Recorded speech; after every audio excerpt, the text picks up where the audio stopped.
Bueno, estimados colegas, este es el coloquio número 7 del año. Tenemos como invitado al doctor Omar Sabah, de Artes y Letras, y nos va a deleitar hoy día con su exposición sobre Entrando en la caja negra del peer reading. Por favor. Buenas tardes. Quería primero agradecerles por la invitación al director. Estoy bien contento porque ni siquiera conocía este departamento de matemáticas. Me siento contento de conocer otra dependencia de la universidad. Les vengo a hablar de un tema en el cual todos estamos involucrados, todos aquellos que hacen investigación están involucrados, así que no hacen nada extraño. Les voy a contar un poquito, este es el esquema de lo que vamos a hablar. Traigo una presentación muy larga, yo hablo muy rápido, así que voy a tratar de, para que dejemos un ratito al final para que podamos comentar algunas cositas. Vamos entonces, ¿cuál fue nuestra motivación inicial? Yo soy profesor de lingüística y gramática, yo soy doctor en lingüística, y me dediqué por mucho tiempo a un área de la lingüística que es súper abstracta, muy cercana a las matemáticas, que es gramática generativa. Y cuando llegué a esta universidad en el año 2007 me dio como una suerte de crisis vocacional respecto de mi línea de investigación. Entonces me fui a una parte de la lingüística que se llama lingüística aplicada y básicamente me dediqué a analizar el discurso científico con fines didácticos. A eso me he dedicado, yo diría, ya hace unos 8 años.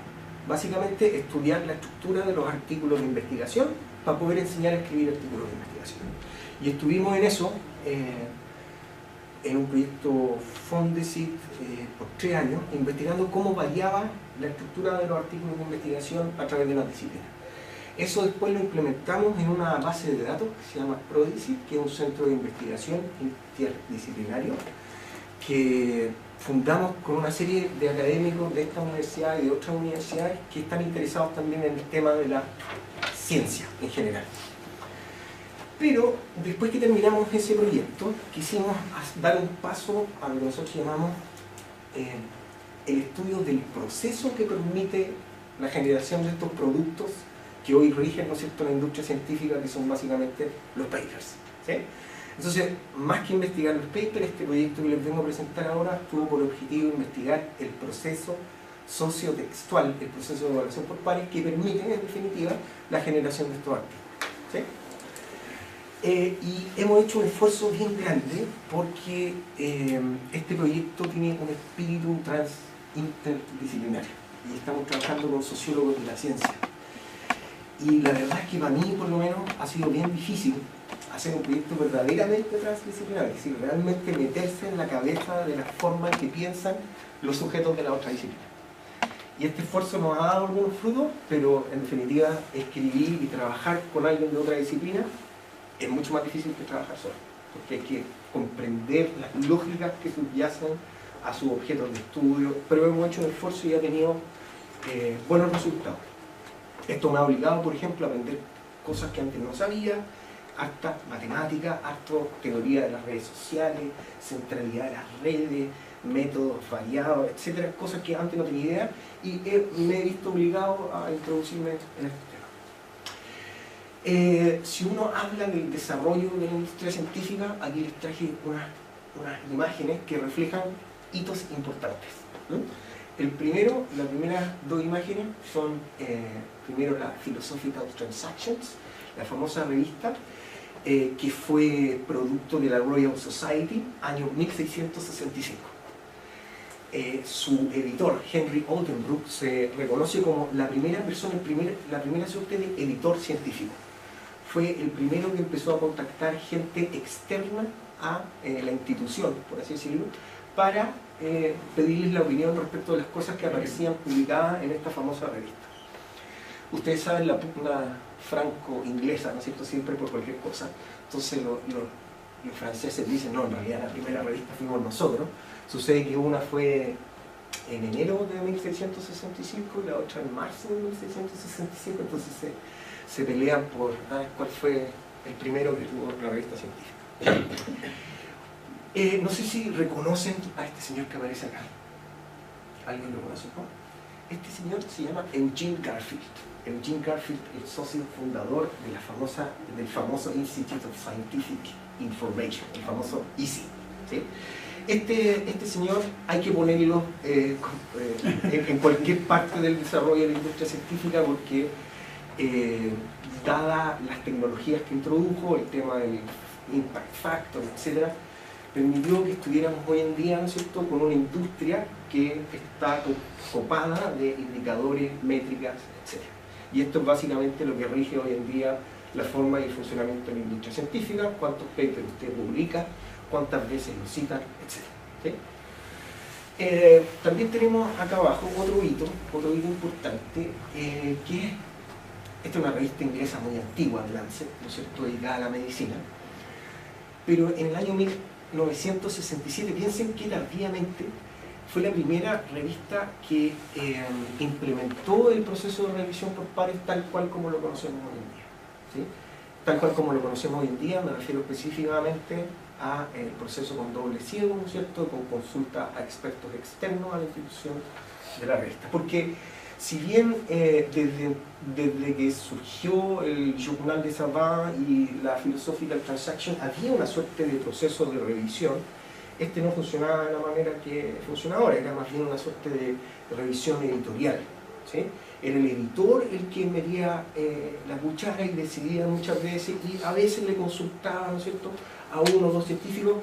Históricamente, por lo menos, la figura de Henry Oldenburg, este primer editor del Philosophical Transaction, es una historia fascinante, porque era un editor activo, le escribía a los científicos de su época, intercambiaba, discutía, le mandaba cartas de réplica con respecto a las cosas que publicaban en la revista, etc. Era un editor bastante activo y su historia es fascinante.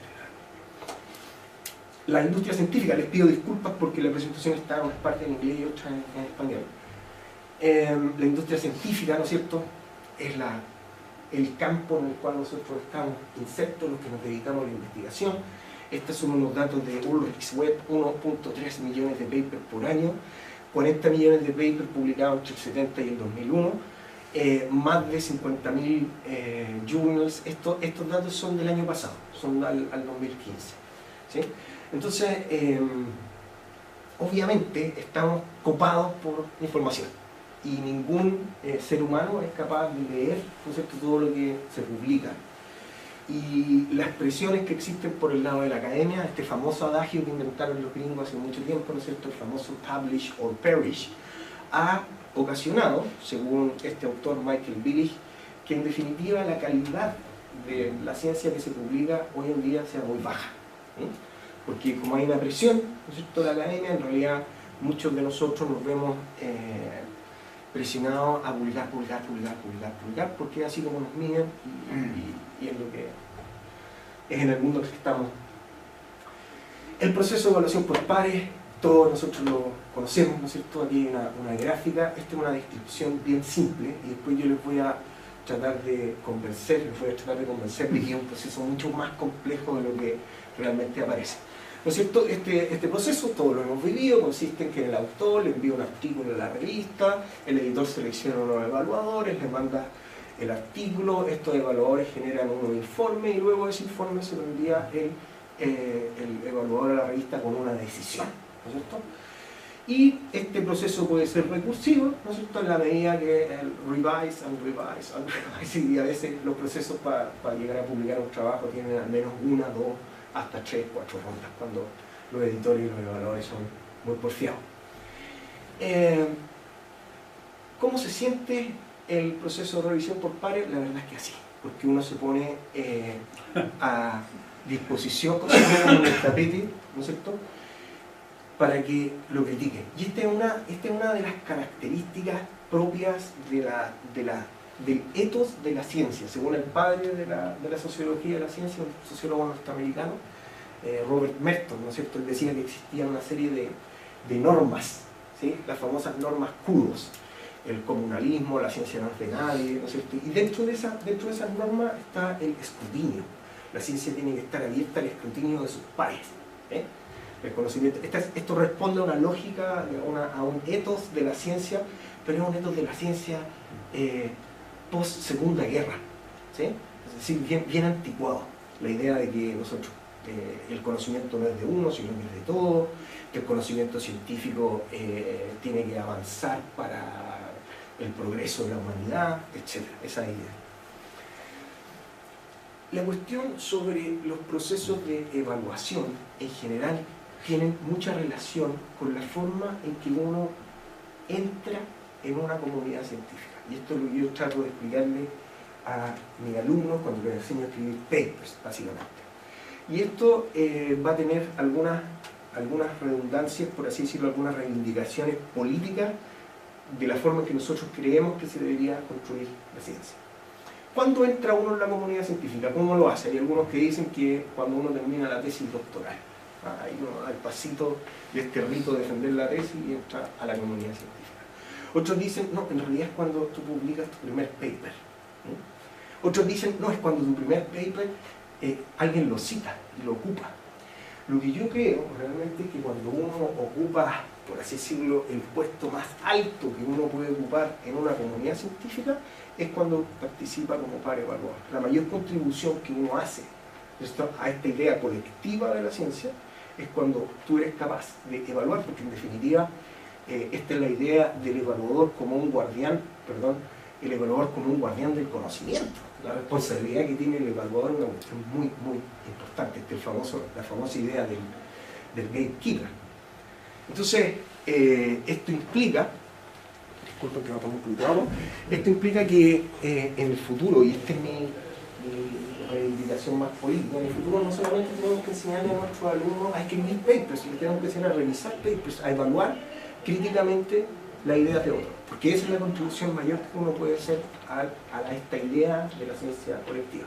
¿Sí? Eso es por lo menos la parte más de la reivindicación. Bueno, este es el mismo esquema que les mostré recién, pero lo que quiero mostrarles acá y decirles acá básicamente es que este es un proceso mucho más complejo de lo que aparentemente, ¿no es cierto?, es.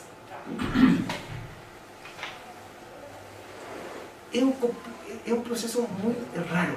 Hay algunas suerte de paradojas que surgen en la realización, en la ejecución de este proceso.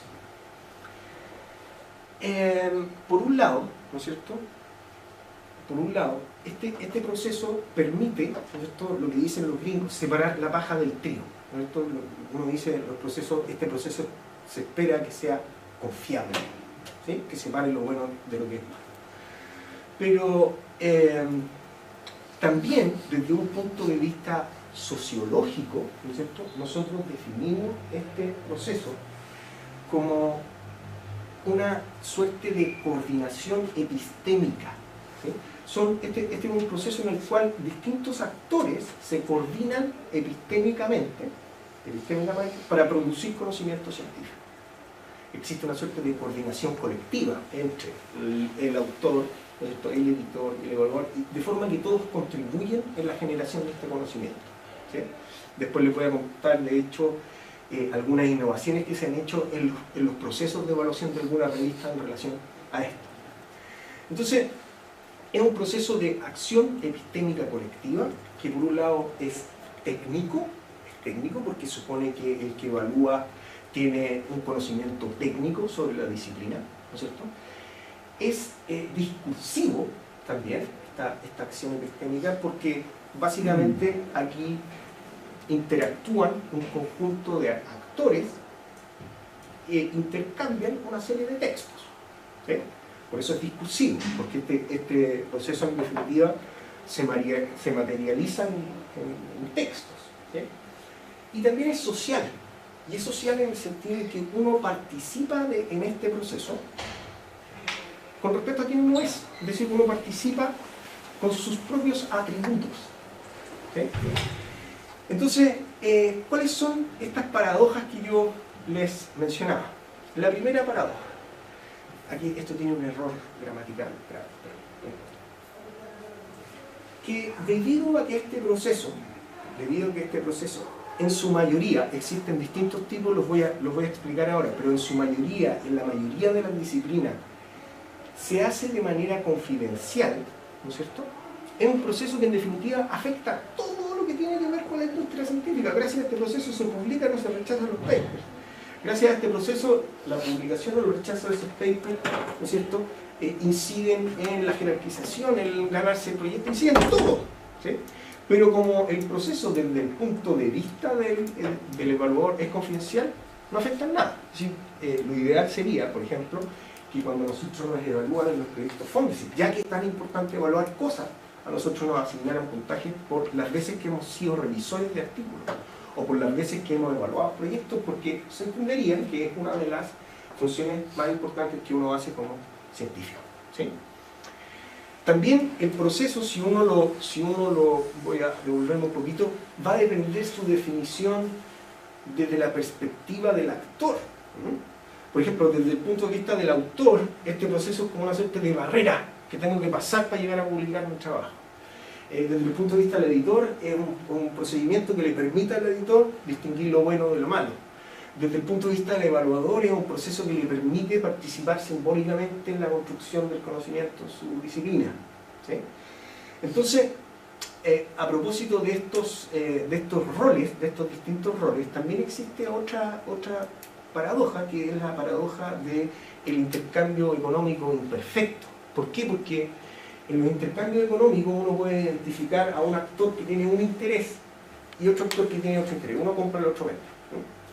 En el caso del proceso de evaluación por pares sucede una cuestión muy loca, que somos todos los mismos actores, que podemos todos, ¿no es cierto?, movernos en las distintas. Por ejemplo, yo soy autor, soy evaluador y además soy editor de una revista que tenemos acá en la universidad. Cuando soy autor, ¿qué quiero? Quiero que me publiquen rápido. Está demostrado que empíricamente que uno se demora 3 horas en revisar un artículo.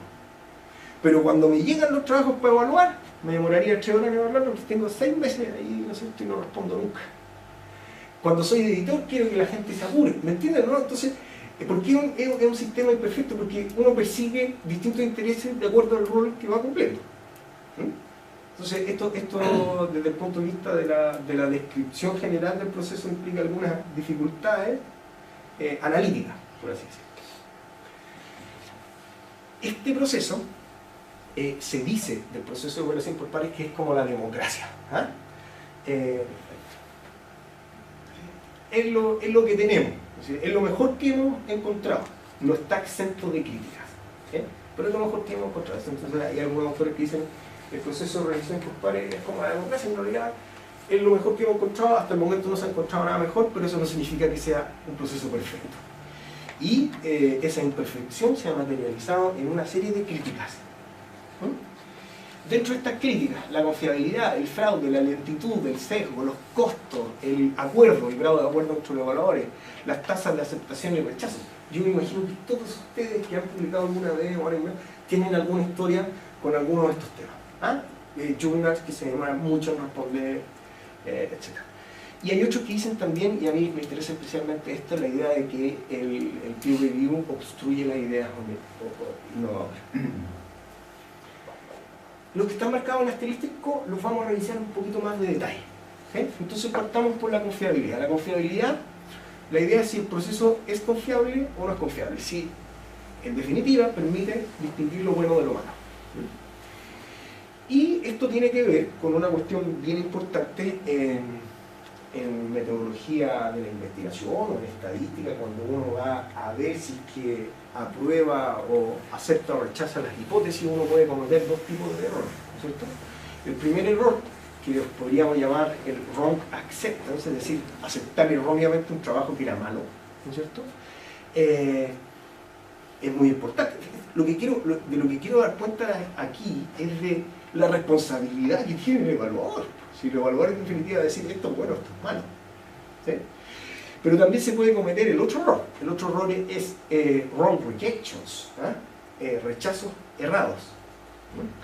Desde el punto de vista de, por así decirlo, de la idea que uno tiene, por lo menos que yo tengo, de cómo debería ser la difusión del conocimiento científico, para mí son mucho más peligrosos, ¿no es cierto?, el error tipo 2 que el tipo 1. Porque ahí perderíamos la posibilidad de algo que potencialmente estaba bueno, no vio la luz, ¿sí? ¿Y qué se ha dicho con respecto a la confiabilidad, perdón? Bueno, la pregunta aquí era si esto es realmente un mito o es un hecho, y la verdad es que no sabemos. Los datos de las distintas investigaciones empíricas no nos permiten tener una conclusión fehaciente respecto de si este proceso sí distingue o no distingue los artículos buenos de los malos. Hay una anécdota bien interesante del British Medical Journal que contaba el editor: mira, estoy acá decidiendo, tengo una pila de los trabajos aceptados y otra pila de los trabajos rechazados, y pareciera ser que si me equivoco de pila la cuestión me importa mucho. ¿Ah? Me parece que no hay mucha diferencia en definitiva en lo que es. Entonces, con respecto a la confiabilidad, no hay mucha evidencia que nos pueda dar. El fraude, un tema que ha estado muy en boga en los últimos años, y esto se debe básicamente a la presión que sufrimos no solamente en Chile, sino que en la mayoría de los países donde hay que concursar por la investigación. Aquí hay 3 casos. Ese es un psicólogo holandés que dijo que las personas, cuando en Holanda se subían al tren y había gente negra, se ponían más violentos, y hizo un estudio para demostrar aquello, y resultó que todos los datos eran fabricados. ¿Sí? Aquí está Andrew Wakefield, este es el señor que estaba asociado al fraude de las vacunas, que las vacunas tenían mercurio y que en realidad era un tema de un artículo también que era de falso, la asociación. ¿Se acuerdan de estas vacunas del autismo, que había una relación entre la vacuna y fraude? ¿Sí? Y este último que pasó, este no es el último, pero este pasó en el 2004, Wang Woo-suk, un investigador coreano que dijo que había replicado, clonado células madre, y que tenía la última papa en todo lo que tenía que ver con genética, fraude. ¿Sí? Hace poco también en Japón pasó lo mismo, unos integrantes del grupo de investigación se suicidaron. Fue algo bien. Por lo menos se suicidaron. Sí.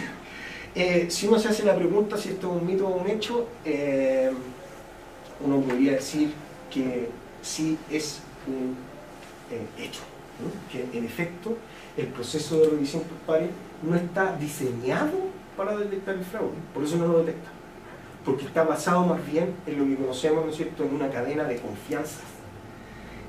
Hay confianza de los distintos autores. Por ejemplo, yo como autor confío en que el editor va a enviar el trabajo a evaluadores imparciales. El editor confía en que el autor le envíe unos trabajos con datos reales y no fabricados, ¿no es cierto? Y así con los distintos autores. Entonces, claro, en realidad no lo detecta porque no está diseñando, no parte de la base de una desconfianza, ¿no? El editor o los evaluadores no parte de la base que a uno lo están engañando y que los datos son fabricados. Hay un estudio genial del año 82 de Peters y Ceci.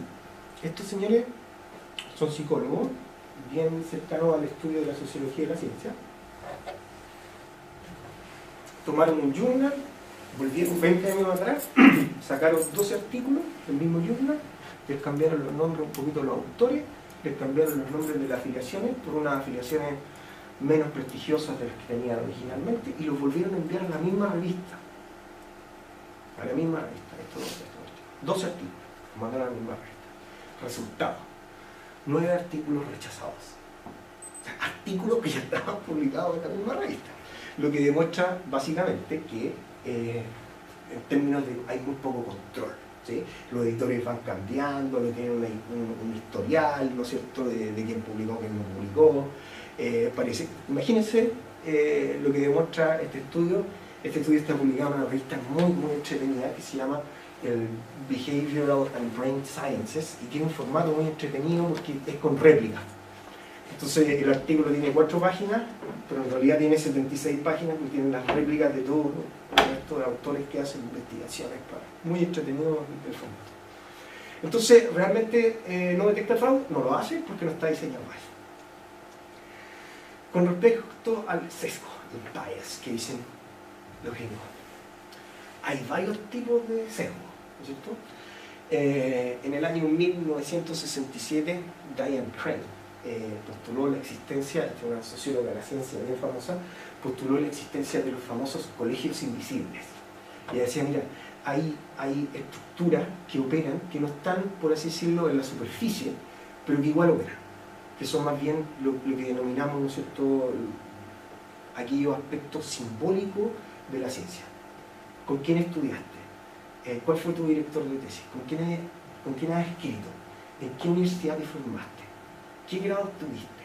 ¿Sí? Y en base a eso, ¿no es cierto?, se van creando, y esto no está nada más cercano de la realidad, ¿no es cierto?, se van creando una suerte de pandillas o mafias que van dominando y van poniendo de moda ciertos temas. Después hay otros autores que dicen el problema que tenemos con el sesgo de los resultados positivos. Hay muchas revistas que simplemente, si usted no le resultó la hipótesis, no le publican el trabajo. Y hay una crítica bien importante al respecto. Hay algunos investigadores que dicen, miren, si en toda la historia de la investigación del cáncer, por ejemplo, hubiéramos tenido acceso a todos los resultados que no dieron resultados, el avance habría sido mucho más rápido del que tenemos ahora. Pero lo que pasa es que uno solamente tiene acceso a lo que resulta, ¿sí?, a lo que se publica. De hecho, hay unos editores bien interesantes, tienen un journal dedicado a lo que se llama Hypothetical Medicine, que uno puede enviar cosas que pueden funcionar y pueden no funcionar, porque uno le da valor también a aquello que podría estar errado. Esa es la idea. Y para que otro científico no pierda el tiempo. Que no pierda el tiempo. Es que ese es el punto, claro. es donde se aplica exactamente el tema de todo el desarrollo farmacológico del cáncer, Claro. como los conocimientos al comienzo son tan protegidos, están como medio patentados y nadie quiere que... Bueno, al final no se publica en ninguna revista un paper con resultados negativos, que es lo más común además, chuta, que es difícil tener resultados positivos. Los resultados positivos generalmente se dan una vez que uno ha ensayado y ya se ha equivocado tantas veces, ¿sí? El sesgo de confirmación, el amigo Alan Sokal, ¿no es cierto?, en el año 96, sí, este señor envió un trabajo a una revista que era editada por una persona muy importante de la humanidad y las ciencias sociales, la famosa Julia Kristeva, y mandó un trabajo a esta revista que se llamaba Social Text, ¿sí? El trabajo era lo que conocemos con el nombre de un troyano, un hoax, ¿no es cierto?, porque básicamente contenía puras patrañas. Pero estas patrañas que contenían este artículo eran muy cercanas a las ideas y paradigmas que tenían los editores de estas revistas. Básicamente la idea de un socioconstructivismo radical en el cual no existe la realidad, sino que la realidad todo, ¿cierto? Y el artículo, la realidad inventada, y este artículo, si mal no recuerdo, ¿no es cierto?, trata de que en realidad la gravedad es una percepción socioconstructiva. Sí, es un artículo de física. De física. De relatividad. La relatividad de la... Sí, horrible. Sucede que el trabajo fue aceptado para ser publicado, y el mismo día que el trabajo aparece publicado, ¿no es cierto?, él escribe en otra revista, Lingua Franca, develando este asunto y diciendo en definitiva, miren, lo que sucede, en realidad los editores publican aquello que concuerda con lo que ellos piensan. No es que publiquen aquello que está bien o que aceptaron los valores, sino que existe entonces una suerte de sesgo de confirmación. Te publico aquello de lo que yo creo, no voy a publicar, aunque aquello que yo crea sea una patraña, como en el caso de Sokal, el famoso caso de Sokal. Esto, el hecho de que el proceso de evaluación por pares está cerrado, no hay ninguna duda, todos los resultados demuestran lo mismo. Otra idea, y esta es la última crítica que vemos, tiene que ver con el hecho de que este proceso, en efecto, ¿no es cierto?, sí que obstruye en algunas circunstancias la generación de ideas nuevas. Hay un artículo, pero muy interesante, se lo recomiendo mucho, yo lo tengo por si ustedes lo quieren, que se llama la fórmula del autor, barreras al conocimiento a las contribuciones científicas. Este autor Armstrong dice lo siguiente, mire, si usted quiere que la evaluación de su trabajo sea rápida, ¿no es cierto?, y que garantice más o menos la aceptación, haga lo siguiente. No escoja un problema importante. No desafíe los conocimientos establecidos. No obtenga resultados tan sorpresivos. No use métodos simples. No provea, ¿no es cierto?, toda la información, digamos que está, ¿sí?, y no escriba de forma clara, ¿sí? Y es increíble, hace un estudio empírico después y demuestra que en realidad aquellos trabajos que están escritos, el tema de los métodos, ¿eh? El tema de los métodos es un ejemplo. Pareciera ser que siempre hay que ocupar métodos sofisticados, ¿eh? ¿Sí? con estadísticas ultra sofisticadas que en realidad hay muchas cosas que se pueden hacer de manera más simple y existe, ¿no es cierto?, metodología y en ciencia en general el principio de la parsimonia, que si uno puede hacer una cosa en 2 pasos, es mejor hacerla en 2 pasos también, ¿cierto? Pero tampoco es tan concluyente el resultado. Es decir, la verdad es que esto más bien va a depender de quién es uno. ¿Sí? A pesar de que Campanario y otros han demostrado, bueno, eso aplica al otro caso, pero depende más bien de quién es uno. ¿Ah? ¿A qué me refiero? Si uno es un senior, tiene más posibilidades de saltar más alto, de tomar más riesgo. ¿Sí?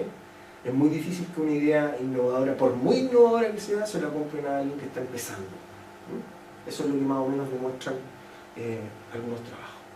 Bien, entonces, esta es una representación que muestra, ¿no es cierto?, el proceso de revisión por pares desde una perspectiva, por así decirlo, sociodiscursiva. Por un lado están los actores que están involucrados, ¿no es cierto?, el autor, el editor, los evaluadores, etc. Y por otro lado está como la cadena en el proceso. ¿Sí? La cadena en el proceso. ¿Qué es lo que se ha hecho? Porque de este proceso, cuando yo empecé a estudiar esto, uno nunca entiende cómo se puede ganar los proyectos con lo poco que sabía. Porque después que uno se gana el proyecto, en realidad recién se mete a analizar el tema en profundidad. Entonces uno siempre cree que es la última chupa del mate y que nadie ha hecho lo que uno está proponiendo. Y uno dice, chuta, ahí la vengo a romper ahí de la estrella de Peter, pero en realidad que con un poquito de estudio uno se da cuenta que este proceso es un proceso que ha sido muy súper estudiado, pero ha sido estudiado específicamente de lo que llamamos la sociología de la ciencia norteamericana. ¿Y qué han hecho estos señores? Estos señores estudian las propiedades cientométricas en relación, por un lado, al resultado. Por ejemplo, ¿qué probabilidad tiene usted de, según quién es usted, que su trabajo sea o no aceptado? Este es el famoso trabajo Patterns of Evaluation del año 71 de Zuckerman y Merton. ¿Sí? Estudian muchísimo el tema de las tasas de aceptación o rechazo en las distintas disciplinas, cómo varían, ¿no es cierto?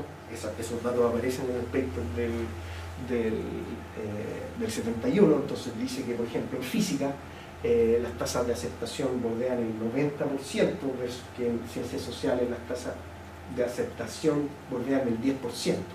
¿Sí? Que en las ciencias sociales, como son ciencias que hay poco consenso, hay más rechazo, etc. Estos son los tipos de temas que han estudiado, que se estudian muchísimo desde los años casi 50 en adelante. ¿Sí?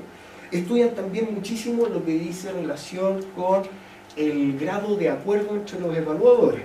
El grado de acuerdo entre los evaluadores en el proceso de evaluación por pares siempre es menor al que se produciría por azar. Sí, hay muy poco acuerdo. O sea, lo normal es que si yo mando un trabajo, uno me diga sí que no, y el otro no. Lo normal es que haya mucha dispersión en la evaluación que recibimos de los proyectos fondos. Desde el punto de vista del autor es pésimo, ¿no es cierto? Porque uno le rabia, dice, oye, este me dijo que era súper bueno, este otro me dijo que era súper malo, pero en realidad esto es lo natural. Lo que sucede es que el acuerdo es más alto cuando los papers son evidentemente buenos o evidentemente malos. Pero ustedes sabrán que por la ley de potencia los evidentemente buenos los evidentemente son así, y que la mayor cantidad de frecuencia está entre los que son más o menos. ¿Sí? Entonces en esos que son más o menos el acuerdo siempre es bajo, que son la mayoría. ¿Sí? Esos son los tipos de temas, pero si ustedes se fijan, estos temas uno los puede estudiar sin estudiar los textos que se intercambian en el proceso. Entonces, esto tiene una tradición enorme. Esto de acá son algunos trabajos discursivos que han estudiado, en efecto, algunos textos de este proceso, ¿no es cierto? Más específicamente lo que llamamos el Evaluation Report, el informe de evaluación. Pero el problema está en que estos trabajos que investigan el informe de evaluación desconocen totalmente toda la investigación que han hecho estos otros. Entonces, por ejemplo, uno puede ver una revista y con suerte uno puede acceder permiso, uno con suerte puede acceder a la información de la disciplina de la revista. Y esto se debe a que el proceso de evaluación por pares es un proceso demasiado difícil de estudiar, porque es confidencial y no se puede estudiar sin la ayuda de los editores. Y hay que cumplir con toda una serie de cuestiones éticas, de tratamiento de información confidencial, etc. ¿Sí? Entonces, la gente que lo ha estudiado desde el punto de vista del análisis del discurso, sabemos cómo son la estructura de estos textos, sabemos cuáles son los propósitos que cumplen, etc. Pero no podemos saber, por ejemplo, quién lo produjo, o cuáles eran las características del evaluador, por ejemplo, si era un investigador senior, o si era un investigador en formación, etc. Y justamente, esto es lo que nosotros estamos, este es el esquema de nuestro programa de investigación. Esto es lo que estamos tratando y hemos logrado parte que pueda mostrar alguna cosita. Lo que estamos haciendo justamente es tratar de elaborar una suerte de teoría del comportamiento científico, el comportamiento discursivo científico, de acuerdo a quién es usted, ¿no? O sea, cómo uno participa en este proceso de acuerdo a sus rasgos cientométricos sociodemográficos. Preguntas como, por ejemplo, ¿será que los investigadores, seniors, producen mejores informes de evaluación? ¿Será que la gente que tiene más formación en metodología son los que hacen mejores?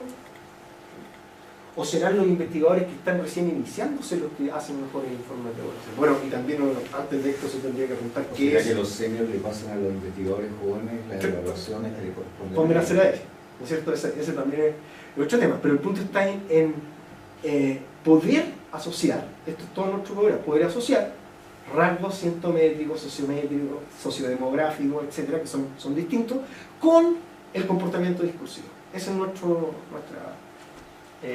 suerte de innovación. Les voy a mostrar a continuación unos resultados empíricos de unos trabajillos que hemos hecho. Pero algunos de estos trabajos que les voy a mostrar, uno solamente, alcanza a hacer esto.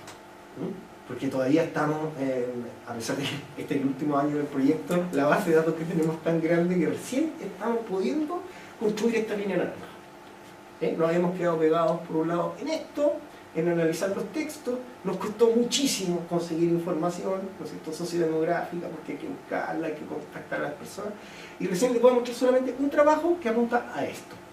¿Sí? Vamos entonces.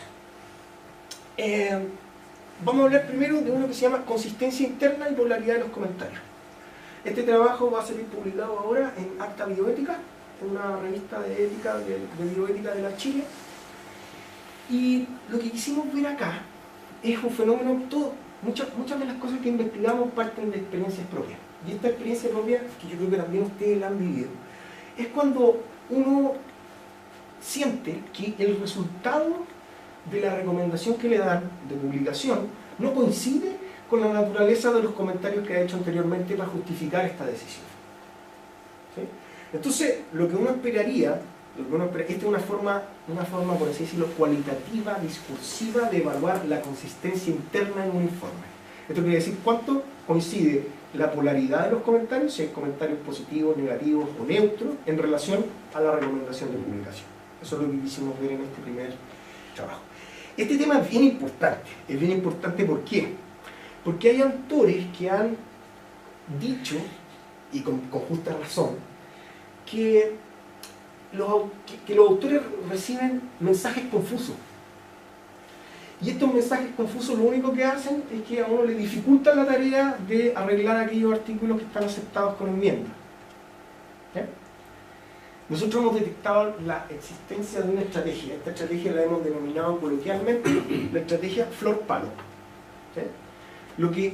La estructura discursiva de estos informes de evaluación es que te tiran un par de flores y después te pegan un par de palos. ¿Sí? Cuando va a empezar el palo hay unos elementos lingüísticos que lo marcan, el pero, el sin embargo, el inglés, ¿no es cierto? However, entonces te dicen, el paper es muy interesante, pero taca, taca, taca, taca. Cuando un autor recibe este mensaje, la verdad es que no sabe qué hacer. Porque después del pero, cuando viene el palo es un palo nomás. No le dice cómo protegerse del palo o cómo superar el palo. Entonces, este es flor y palo. Entonces el autor, sobre todo los autores neófitos, se quedan con este mensaje confuso y no saben qué hacer. Nosotros tenemos tenemos una propuesta de un formato para tratar de evitar este tipo de cosas. ¿Sí? Entonces es un tema importante. La idea entonces, y esa sería como una suerte de hipótesis, es que aquellos artículos que son aceptados tengan más comentarios positivos que negativos. ¿No es cierto? Eso en términos generales. Y nosotros analizamos para este caso, ¿no es cierto?, 1472 comentarios que venían de esa cantidad de informes. Cada proceso tiene 2 informes. Nosotros analizamos 1472 comentarios de una revista, en este caso. Y miren lo que pasó. Pareciera ser que en esta revista, en efecto, hay consistencia interna. ¿Sí? En efecto, las recomendaciones se asocian, ¿no es cierto?, a una mayor presencia de unos tipos de comentarios, más de un tipo de comentario que de otro. ¿Sí? Entonces, por ejemplo, los trabajos que son aceptados sin ninguna modificación, están llenos de comentarios positivos. ¿Sí? Lo más interesante que descubrimos, porque esta categoría, la categoría de comentario neutral, no había sido incorporada en las otras investigaciones. Los comentarios neutrales menos le ayudan al autor. Simplemente son comentarios que se dedican a describir el trabajo.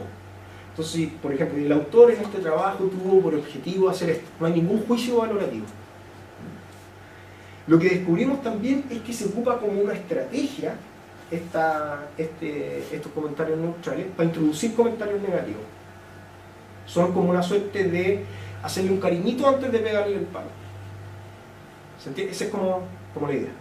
Y en efecto, estos son mucho más importantes, ¿no es cierto?, estos comentarios neutros, cuando hay pocas cosas que revisar. Cuando hay pocas cosas que revisar. Los trabajos rechazados están pletóricos de comentarios negativos. ¿Sí? Esto, uno podría decir, claro, esto no es ninguna medida muy... pero es una suerte de un análisis, ¿no es cierto?, cualitativo que me permitiría decir, bueno, son los procesos los informes de esta revista consistentes con la recomendación que dan. Cuando interpretamos esto después nos acordamos de otras cosas que nos suceden, y eso es una cuestión bien rara. Cuando uno está escribiendo un texto, por así decirlo, uno tiene la expectativa de que ese texto cumpla su propósito, ¿no? Eso, entonces, claro, parece que sucede que cuando uno ha hecho un esfuerzo muy grande como revisor en revisar el trabajo de forma detallada, dar sugerencias, corregir errores, etcétera, bla, bla, bla, es muy difícil que lo rechace. Entonces, después descubrimos que había como una asociación también entre la extensión del informe y el resultado. Porque claro, porque el evaluador que se dio el trabajo de revisar todo eso en detalle, si rechaza el artículo, va a haber perdido su trabajo. Entonces, o lo rechazo de una sin ningún comentario, o una vez que ya hice los comentarios, lo acepto con revisiones mayores, porque si lo rechazo en todo mi trabajo, toda la revisión no va a servir de nada. Entonces también está ese fenómeno que puede estar interviniendo en estos datos, pero por lo menos este fue un primer trabajo que hicimos. Como ustedes ven aquí no hay nada cientométrico, nada solamente discursivo. Estaríamos... Perdón, las evaluaciones neutrales, ¿qué destino tienen al final? ¿El rechazo? No, como ves, son bien poco frecuentes en los rechazados. Son frecuentes cuando los aceptamos con enmiendas mayores o menores. ¿Y por qué? Es una buena cosa. No me voy a gastar, por ejemplo, si el trabajo es muy malo, no me voy a gastar describiendo el trabajo además. Porque esos son los tipos de comentarios. Si lo voy a aceptar, ¿no? Entonces, después lo vamos a ver con otro caso. Es decir, yo no voy a estar perdiendo el tiempo. Si este trabajo es evidentemente malo, no voy a gastar el tiempo en describir. Lo que hago es, lo ocupo, lo neutral, como para matizar los comentarios negativos, que son súper frecuentes igual en los aceptados con enmiendas mayores. Entonces, como son, lo ocupo como una suerte de estrategia de mitigación, ¿no? Tengo una duda, Omar, sí. No sé si te puedo interrumpir. Sí, en no, todo caso, con gusto. Respecto de qué herramientas has utilizado, porque me imagino, cierto, los comentarios que ahí están dados, pero sí, tanto que 1000 y tantos artículos que ustedes revisaron, ¿cuál fue la herramienta que hizo esto automatizarlo y poder calibrar la verbalización de los comentarios y poderlo achacar a un rechazo o a una aceptación? Bien. Nosotros hacemos todo manualmente. manualmente. Nosotros analizamos con un software de análisis de datos cualitativos que se llama ATLAS-T, ¿no es cierto? Este es un proceso que se demoró. Nosotros construimos un modelo de análisis discursivo y este modelo de análisis discursivo lo validamos. Vimos la cantidad de acuerdo que había entre las distintas personas, lo ajustamos, y es un modelo que tiene como 90 categorías y ocupamos ese modelo para etiquetar, etiquetamos al final 318 informes. Y esos datos después los extraemos de la ATLAS-T y los transformamos en frecuencia y sacamos estadísticas. Pero hacemos el trabajo manual. Porque, en definitiva, si bien el uso de herramientas computacionales, que a mí me encantan para poder analizar, permiten analizar solamente hasta un nivel, que es el nivel del uso del léxico, estructura sintáctica, etc. Pero si uno quiere realmente hacer un análisis del discurso, tiene que hacer algo más. No basta con eso. Y eso hay que hacerlo manual. Sí. Es un experto, además. Claro, no puedo delegarlo, además. No. Y lo hacemos, ¿no es cierto?, con un grupo que nos juntamos y todos meten la cuchara y tenemos que estar bien claros en que un tema muy difícil para hacer análisis lingüístico es dónde están los límites de las categorías. Porque estas categorías no son gramaticales, no coinciden con una oración. Hay comentarios que pueden ser de más de una. Entonces, ¿cómo delimitar los criterios para decir mi categoría llega hasta acá? ¿Sí? Y hemos diseñado todo un procedimiento para hacerlo. Y esto es una ventaja que tenemos con respecto a los otros analistas del discurso, que toman un texto, dicen alguna cosa así media volada, pero uno no sabe cuál fue el criterio que utilizaron para identificar la unidad de análisis, etc. ¿Sí? Algunas conclusiones, ¿no es cierto? Los comentarios neutrales son más relevantes en los procesos aceptados con enmiendas mayores. Como en este caso los comentarios negativos son muchos, ¿no es cierto? Lo que les decía, el revisor lo ocupa como una suerte de atenuación, hedging. La proporción de comentarios neutros en los rechazados y los aceptados con revisiones menores son muy similares, ¿sí? Mientras que no son relevantes en los procesos aceptados. Pero en cualquier caso, ¿no es cierto?, por lo menos con estos datos que son súper poco generalizables, son de una revista, etc. Uno puede decir, por lo menos en esta revista, mira, los informes son consistentes internamente, al menos. ¿Sí? Otro trabajo, este es un trabajo, apareció hoy día, de hecho me hicieron una entrevista por este paper que publicamos. Este paper lo publicamos en una revista de Croacia, que se llama el European Science Editing, que es de la Asociación de Editores Científicos Europeos. Y salió hoy día justo, no sé, la subí a Facebook, una entrevista que me hace, ¿no es cierto?, uno de los editores de esta revista, salió ahí, muy importante, en Inglaterra. No sé. Lo que quisimos ver en este trabajo fue un tema central, que es el tema del tiempo. Yo me imagino que ustedes han tenido experiencia con el tema del tiempo. Nosotros hace poco indexamos nuestra primera revista en la Universidad de La Serena. Yo soy editor de esa revista, la revista Logos, y fíjense que lo único que nos ha distinguido con respecto a lo que nos permitió, yo creo, indexarlo, fue que teníamos un trato cordial y humano con la gente con que trabajamos. Esto quiere decir básicamente ser decentes, responder los correos cuando corresponde. La experiencia que uno tiene con los journals es que uno manda el trabajo y uno tiene que insistir para que le acusen recibo del primer correo que uno envía. Y así se dilatan los tiempos, etc. Entonces el tiempo es una cuestión importante en el tema del proceso de revisión. Entonces nos quisimos preguntar, bueno, ¿cuánto demora este proceso en las distintas etapas del proceso? ¿Cuánto demora según? Les voy a mostrar dos tipos de datos, uno con respecto a la decisión, si los rechazados se demoran menos que los aceptados, o dependiendo de los resultados, y si acaso el acuerdo entre los evaluadores tenía alguna relación con el tiempo. Es decir, si los procesos con bajo acuerdo se demoraban más o menos que aquellos procesos con más acuerdo. Esa era más o menos la idea. Nosotros en este caso investigamos 78 procesos, 79, después van a ver que en total, ¿no es cierto?, son 369 procesos. Para estos 369 procesos obtuvimos toda una serie de variables numéricas respecto a las distintas etapas del proceso. ¿Sí? Esto es como nuestra mayor innovación, que fue básicamente definir de forma más detallada los intervalos que se habían utilizado normalmente para describir el proceso de evaluación por pares en términos temporales. Generalmente se dice lo siguiente: uno separa el proceso en, ¿cómo se dice? From submission to decision y from decision to publication. ¿Sí? Entonces, desde que lo envío hasta que me dan el resultado, desde que me dan el resultado hasta que lo publican, o si es que estuvo rechazado, perdí ¿sí? Nosotros hicimos unas distinciones más finas, porque creíamos que estas distinciones que se hacían comúnmente en los trabajos que analizaban el tiempo eran muy generales. Entonces distinguimos lo que podemos llamar el tiempo del editor versus el tiempo del evaluador versus el tiempo del autor. Entonces, por ejemplo, ahí arriba están todo lo que se llama, ¿no es cierto?, los tiempos del editor. El editor gasta un tiempo en seleccionar a los revisores. Toda esta información quedaba oculta en los otros tipos de trabajo, solamente tenían menos intervalos. La notificación, desde que recibo los dos, como editor recibo los dos informes, los tres informes, ¿cuánto me demora en notificarle al autor la decisión? La publicación, desde que tomé la decisión como editor, ¿cuánto me demora en publicarlo? ¿Sí? El tiempo total de revisión. El tiempo total de revisión es desde que lo recibe el primer evaluador hasta que lo entrega el segundo. Todo ese tiempo. ¿Sí?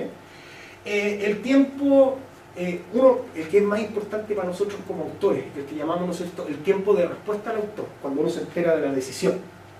¿Sí? Tiempo de decisión. Y por último, ¿no es cierto?, el promedio de revisión. Tomamos los tiempos de cada uno de los dos y los promediamos de los dos evaluadores de cada proceso. ¿Sí? Entonces, esto es lo que, no sé si van a alcanzar mucho a ver los datos, pero les voy a mostrar algunas cositas. Arriba aparecen los casos de los trabajos, eso significa aceptados, rechazados, retirados. ¿Sí? Y aquí están las tres revistas. Los colores indican, ¿no es cierto?, que el color más oscuro es el tiempo más largo, dentro del el gris claro es el intermedio y el blanco es el más corto. ¿Sí? Entonces estos datos en realidad hay que leerlos así. ¿Ya? Entonces, por ejemplo, fíjense lo que pasa, este journal es de humanidades y estos dos journals, uno es de educación superior y el otro de información tecnológica. Estas son las revistas del profesor José Omar Valderrama, ¿no es cierto?, que son algunos de los datos que nos pudimos conseguir para investigar. Fíjense que en la revista de humanidades el editor se demora mucho en seleccionar a los árbitros. Estos son los tiempos promedio, ¿sí?, de todo Pero fíjense que en el caso de los rechazados se demora aún más. Se demora 215 días en promedio para un trabajo que finalmente va a ser rechazado. Imagínense el autor. El autor todo este tiempo. Entonces, lo que hemos descubierto en esto, es que desde el punto de vista del autor, lo peor que te puede pasar son las long rejections, los rechazos largos. El otro día un editor me sorprendió porque hice un récord. Me rechazó un trabajo en 3 días. 3 días. Ahora llega un palo, pero finalmente estaba feliz. Nunca me habían rechazado algo tan rápido. ¿Sí? Que uno finalmente lo agradece. El problema es cuando uno le tiene tramitando el paper allá y al final le dan la... O sea, la idea, ¿no es cierto?, es que, como para decirlo, las malas noticias mejor saberlas rápido. ¿Ah? Si no vayan a esperar por malas noticias. Fíjense lo que pasa con el profesor, con los datos del profesor Valderrama. ¿Sí? Se demora nada, el mismo día que le llega el trabajo lo envía a evaluar. Tiene una base de datos construida, ¿no es cierto? Pero después, si uno compara este dato con estos datos de acá, por lo menos que estas dos revistas tienen como un flujo de artículos más o menos similar, fíjense que el tamaño, el tiempo total al final no varía tanto. Los que terminan aceptados acá se demoran 322 días y los de acá se demoran 334 días. Pero lo que pasa es que lo que a uno le importa como autor, ¿no es cierto?, no es cuando aparece publicado. A uno lo que le importa es este de acá, el 6. Es cuando uno se entera de la noticia. ¿Cuánto se demora en darme la decisión? Y aquí estos números, en el caso de la revista Humanidades, ¿no es cierto?, son mayores para los trabajos que son rechazados. Se demoran más en dar malas noticias. Pero acá los números son muy bajos, ¿no? Lo que pasa en la revista del profesor Valderrama es que uno se entera máximo, ¿no es cierto?, casi siempre en menos de 2 meses del resultado. Pero lo que sucede es que tiene que uno esperar mucho para ver el trabajo publicado. Nosotros tratamos de aplicar aquí algunos jugueras estadísticas, no nos resultó mucho, no se cumplían algunas condiciones de los datos. Como verán, yo propongo el uso de unos métodos simples. Esto entonces es el tiempo según la decisión. Lo que sucede al final es que los trabajos aceptados se demoran más. ¿Y por qué se demoran más? Porque en todas las revistas, en definitiva, la publicación, la etapa de publicación, desde que tomó la decisión hasta que publica, es la más larga siempre. Se dice que toma más o menos esa etapa el 50% del tiempo total. Por lo tanto, los trabajos aceptados se demoran en total más que los rechazados, ¿sí? Pero si uno analiza ya de forma más detallada el caso de algunos ¿no es cierto?, etapas específicas, ¿no es cierto?, fíjense, por ejemplo, en la etapa de notificación hay poca variación entre, a mí me interesa siempre comparar esta con respecto a esta otra, ¿sí? A estas dos, porque aquí hay un editor y aquí hay otro editor, entonces podría reflejar práctica. Pero entonces, en algunas etapas, las revistas independientes de la disciplina se parecen harto. En el tiempo total se parecen harto, ¿sí? Pareciera que donde está el juego es lo que llamamos en el tiempo del editor, es mientras el editor tiene el trabajo en sus manos. Ahí es donde se generan las diferencias. Uno lo hace rapidito, el otro se demora mucho. Entonces, esto es lo que les decía, me lo salto y aquí están los datos ahora por el grado de acuerdo, ¿sí? Voy un poquito más rápido porque veo que se están aburriendo. Aquí están los datos con respecto al acuerdo. Fíjense lo que pasa en la humanidad. En la humanidad sistemáticamente los trabajos con acuerdo bajo retrasan el proceso. Son los intervalos, digamos, por así decirlo, lo más largo en el caso, ¿no es cierto?, de los acuerdos bajos. ¿Por qué? Uno se pregunta, claro, lo que sucede es que cuando el editor recibe un informe y el evaluador 1 le dice, este trabajo es estupendo, bla, bla, publícalo tal como está, y el evaluador 2 le dice, este trabajo es un bodrio, por favor no se le vaya a ocurrir publicarlo, el editor se demora mucho más tiempo en tomar una decisión y en informársela al autor.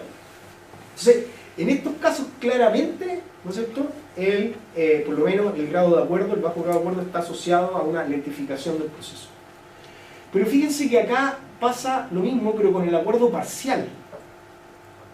Y acá como que uno no puede ver ningún patrón.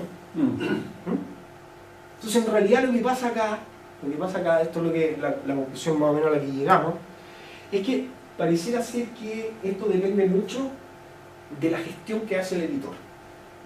Entonces, por así decirlo, hay unos editores que toman mucho en cuenta la opinión de los evaluadores.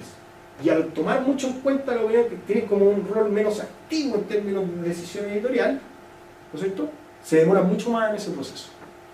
Hay otros editores que cortan más el queque ellos y que por lo tanto no dependen mucho del grado de acuerdo que tengan entre los evaluadores. ¿Sí? Esto también se ha investigado con respecto a las cadenas en la evaluación. Por ejemplo, lo que pasa en algunas revistas de física, que hay mucha aceptación porque se lo mandan a uno. Si el primero acepta, se publica. O sea, hay algunos editores que quieren publicar la mayor cantidad de cosas que reciben y otros que quieren evitar que se publiquen cosas malas. Entonces ahí se juegan distintos tipos de decisiones. O sea, hay otras revistas que lo envía el primero lo acepta. Lo envían al segundo, el segundo lo rechaza. Se lo mandan a un tercero, el tercero lo rechaza, se rechaza. ¿Se entiende? Entonces pueden haber distintas cadenas de decisión. Entonces, esto es lo que tratamos de demostrar más o menos acá. En algunas ciencias, en definitiva, en algunas disciplinas, el bajo acuerdo sí que determina el tiempo y en otras no. Porque hay una suerte de un editor más activo. ¿Sí? Esto me lo salto. Bueno, pero esto sería importante. Las recomendaciones para los editores. O sea, si uno, dependiendo de dónde uno tiene el cuello de botella, puede usar distintas estrategias. Por ejemplo, si yo tengo el cuello de botella en la publicación, podría pensar en aumentar la cantidad de números que publico al año y sacar más. Si tengo el cuello de botella en la primera fase, cuando llega la tengo que, no sé, podría ampliar mi base de datos de forma que no me demore tanto en seleccionar a los evaluadores. Y uno podría diseñar o pensar en distintas estrategias de acuerdo a... Y este trabajo, que es el último que les voy a mostrar rápidamente, espero, sí que es un trabajo que ya aborda esta línea naranja. Es decir, que aquí sí que hay combinación de datos sociométricos por un lado, de un tipo especial, con cuestiones más discursivas. En este trabajo, lo que quisimos ver específicamente era si había una relación entre el tipo de evaluador, en términos de su participación en la revista, y su comportamiento discursivo. Lo que queremos decir, lo que queríamos hacer básicamente, en términos súper simples, es si aquellos evaluadores que participan de manera reiterada en una revista, ¿no es cierto?, hacen mejores informes de los que no. Entonces, aquí sí que nos metimos en la pata de los caballos, y esto sí que ya que estamos apuntando a una combinación entre las dos disciplinas que sustentan nuestra investigación. La mayoría de los trabajos que analizan el proceso de evaluación por pares omiten este hecho, omiten el hecho de que en una revista, por así decirlo en términos coloquiales, son los mismos gatos que realizan los distintos roles. Y que hay un autor que, además de ser autor, puede haber sido evaluador de esa revista, y hay uno que puede haber sido evaluador por muchas veces, y otro que... ¿Se entiende la idea? Nosotros descubrimos en esta revista que existen estos 4 tipos de perfiles de evaluadores. Esto para nosotros ya es una suerte de indicador sociométrico, no cientométrico, pero sí sociométrico, porque permite ordenar en una jerarquía a estos tipos de perfiles. Entonces está el evaluador simple. ¿Ah? Este participó una vez como evaluador en la revista, nada más. Después está el evaluador frecuente, más de una vez. Después está el A2F, con doble función. Participó una vez como evaluador y una vez como autor. Y el otro, ¿no es cierto?, el A2F más, el que ha participado muchas veces como evaluador y como autor. ¿Sí? Entonces lo que quisimos ver es si estos distintos perfiles, ¿no es cierto?, afectaban el discurso. Uno podía ver diferencias en el discurso de estos distintos perfiles. Analizamos, esto está siempre en términos de número de evaluadores, informes de arbitraje, pero nuestros datos son enormes, que les voy a mostrar después. Son 5.000 comentarios, son 6.000 comentarios. ¿Sí? Aquí está como la unidad grande, nomás no están los comentarios más chiquitos. La otra unidad de análisis. Entonces, para este trabajo, lo que hicimos primero era entender qué es, en el proceso de evaluación por pares, tener una buena retroalimentación. ¿Qué es lo que un autor quisiera, ¿no es cierto?, recibir de los evaluadores? Y hemos descubierto, y hemos propuesto, y esta cuestión parece que está funcionando, y que a los autores no nos gusta la estrategia flor palo. Tampoco nos gusta que nos hagan que nos tiren flores, o que nos tiren puros palos, o que nos tiren flores con palos. Tampoco nos gusta que nos digan cuestiones así como indirectas. Porque en definitiva, cuando es un autor, sobre todo los autores novatos, y un evaluador a uno le dice, sería bueno reestructurar la introducción, que pareciera ser que lo está haciendo por una cuestión de cortesía académica, ¿sí? Pero lo mejor para un autor es que me digan, cambia esto, haz esto, ¿sí? No que me digan, sería bueno que... ¿Se entiende el punto? ¿Sí? Entonces, bajo esta premisa construimos una suerte de modelo, ¿no es cierto?, de distintos niveles de retroalimentación. Esta es una definición de retroalimentación ad hoc para el proceso de evaluación por pares, porque por ejemplo en el ámbito de la educación se dice que el feedback positivo es bueno, cuando dicen, oye, lo estáis haciendo bien. En el ámbito de la educación sí, pero aquí no me sirve para nada, o sea, más que para subirme el ego. ¿Sí? Pero si lo que yo quiero como autor es hacer de este proceso una cuestión eficiente, poder saber con claridad qué quería. Hay muchos memes que hablan del famoso evaluador 2. El evaluador 1 siempre está todo bien, pero el evaluador 2 te pide cosas y uno no sabe qué es lo que está pidiendo realmente. ¿No cambia un poco el rol del evaluador? ¿En qué sentido? En ese sentido, porque el evaluador, bueno, evalúa, ¿cierto? Pero ahí le estás pidiendo incluso que me recomiende, que me diga cosas, cómo mejorar mi trabajo. Es que creemos, sesgo, por lo menos. Que creemos, profesor, que ese sería un buen... ¿Ese sería el rol? Es que en parte sí. O sea, Nosotros lo que hicimos para poder evitar y para poder mezclar algunas de todas estas cosas que estaba hablando, por ejemplo, tenemos un formato nuevo de evaluación en nuestra revista que le permite rechazar el artículo sin mucho trabajo.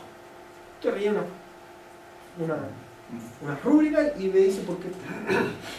Y exigimos que el formato distinga aquellos cambios que tienen que ser hechos de forma obligatoria y les pedimos a nuestros evaluadores que esos cambios los soliciten en la forma de mandatos, en la forma lingüística de mandatos, saque esto, ponga esto, corrija acá, modifica acá, y que en otra parte ponga sugerencias. Pero les decimos a nuestros evaluadores, lo que usted está poniendo como sugerencias no van a ser condiciones para publicar su trabajo, son sugerencias.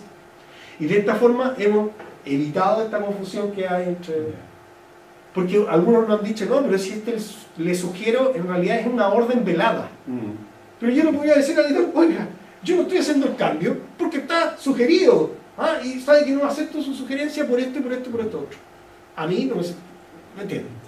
Entonces, nosotros dijimos, analizamos uno de nuestros componentes del modelo de análisis del discurso. Uno es del contenido, otro es de la acción con los propósitos comunicativos y otro es de la valoración. Ese es nuestro modelo discursivo general.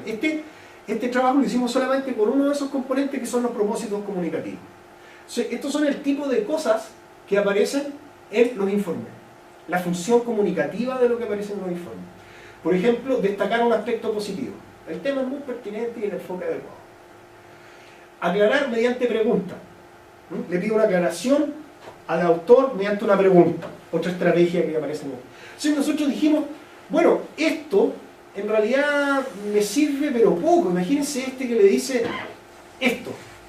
Entonces, nadie trabaja en esto en el... ¿De qué me sirve a mí más que como para sentirme mal? ¿Dónde? ¿Qué hago con esto para corregir el trabajo? Nada. ¿Sí? En cambio, y después vendrían otros que son como de nivel medio, que son todas estas como sugerencias, que en realidad son órdenes veladas. ¿Sí? Y por último, están los que serían la mejor retroalimentación, es que es cuando le dicen qué tengo que hacer directamente. ¿Sí? Haga esto otro, borre esto, incluya esto acá. Eso sería como bueno, para un autor el evaluador ideal. ¿Sí? Y construimos esto.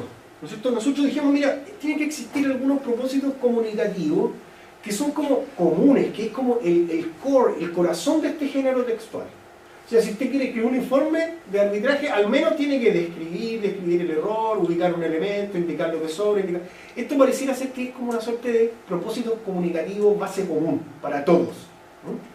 Y que en cambio, lo que nosotros creíamos era que la diferencia iba a estar en estos propósitos específicos. ¿Sí? A esto lo llamamos nivel 1, ¿no es cierto? Nivel 2 y nivel 3.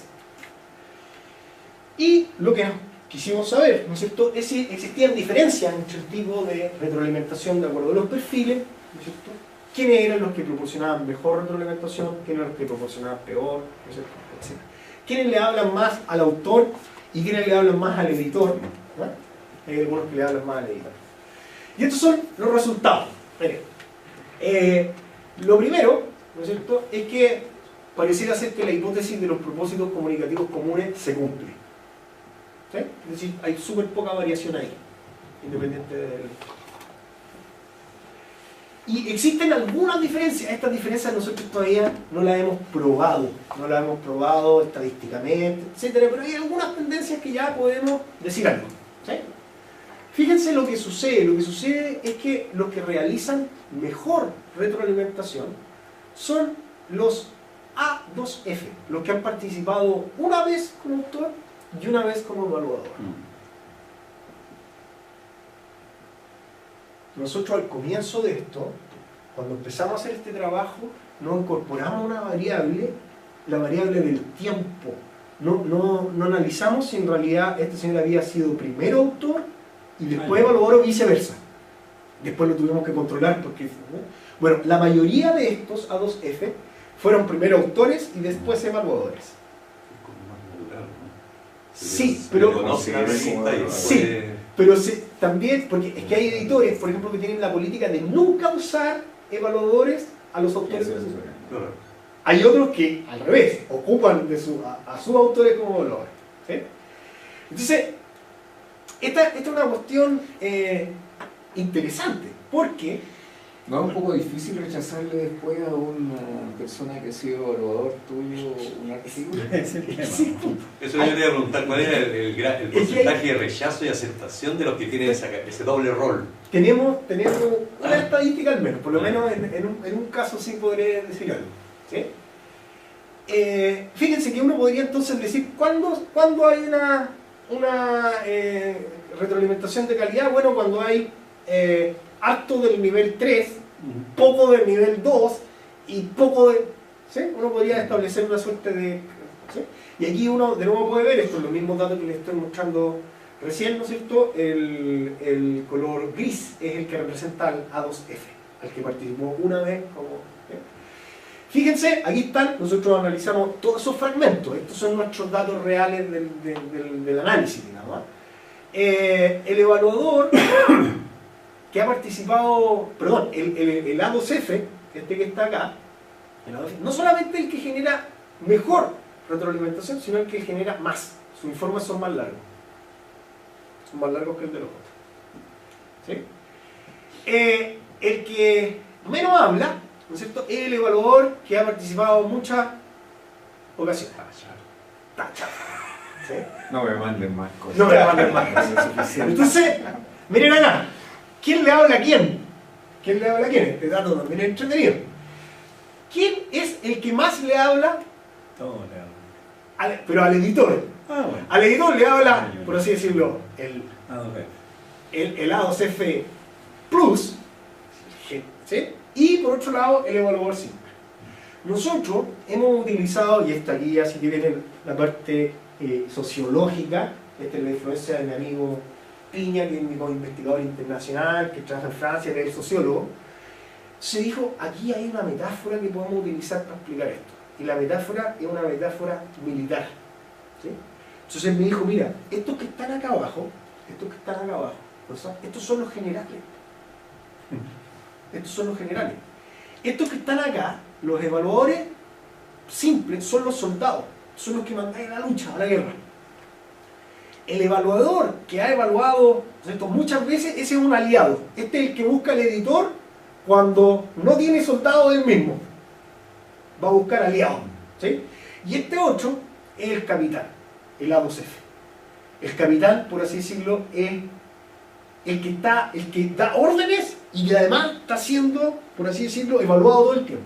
En definitiva, lo que le pasa al A2F es que está, como decían ustedes, está siendo evaluado después, está siendo evaluado en el rol de evaluador después de haber sido autor. Está como el editor está viendo cómo es su competencia en este ámbito. ¿Sí?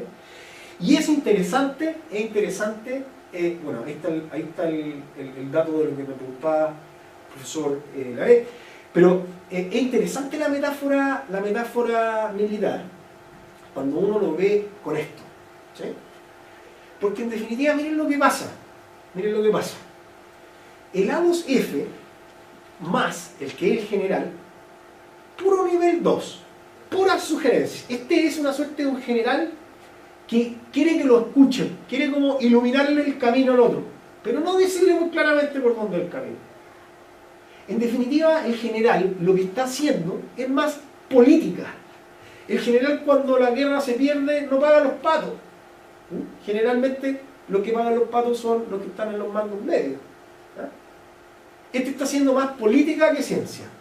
Se sugiere, y además le habla más al que es su mal, le habla más al editor, porque tengo más poder, entonces soy más importante, le hablo al editor. No, le hablo mucho más al editor. El evaluador simple, digamos, nuestros soldados, es bueno buscando las minas en el campo, buscando ahí el detalle de corrige el error, la coma, mira, te equivocaste en esto, te equivocaste en esto otro, pero como está empezando también, no se siente muy capacitado para dar órdenes directas, porque no tiene como el estatus para dar unas órdenes directas. ¿Sí?